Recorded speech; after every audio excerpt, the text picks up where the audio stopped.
So I was recently asked, can emotional stress create a problem in the neck? And the short answer is yes, in a huge way.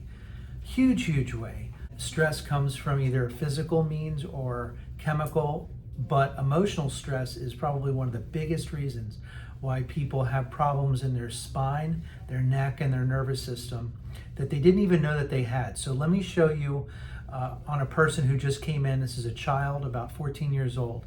I'm going to show you what we see as chiropractors when we connect the dots between their structure and their nervous system and some of the things that have happened to them in the past and how it affects their body. So I want to take a second and show you how nervous system stress combined with findings on an x-ray are how we are able to hone in on the root cause of somebody's problem.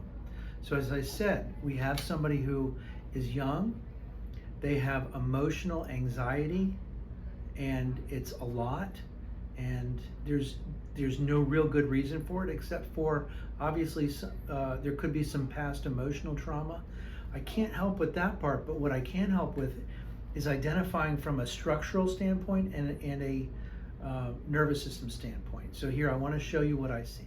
So as I was taking x-rays, the first thing that I notice about this person is that if this line right here that's turning purple is supposed to be the normal forward cervical curve. In other words, all the backs of these bones are supposed to be, the fronts of these bones, the fronts right here, here, this should all be following a forward curve. Look how it's backwards, completely backwards, as if she's looking the opposite way, but yet her jaw is here, the back of her head is here. And so this is a problem.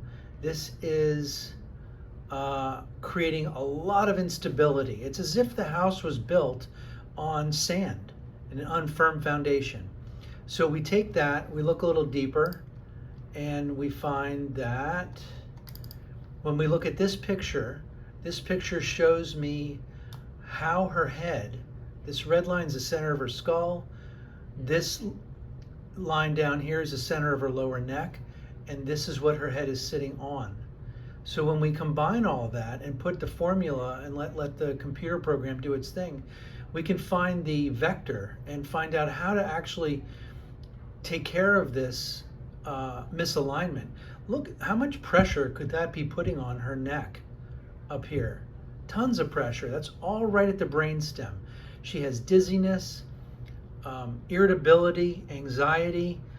When she gets up, she feels like she's going to pass out sometimes. So I love the fact that this mom was so intuitive and wanted to come in and get her child checked because she heard from somebody else that chiropractic might help. The other thing is I want to talk about the actual nerve scan. So look at all the nervous system interference that's right here. This is all in her neck. Red is severe nerve interference. This is measuring the autonomic side. This is not how she feels, not how she moves, but how she's functioning from the inside, how her brain is actually talking to her body. So you can imagine with all that nerve interference, and also she has digestive issues, which can be, these nerves can contribute to digestive organs. But you combine that with that, and now we know how to take care of this person. So we'll update you in a few visits and let you know how she's doing.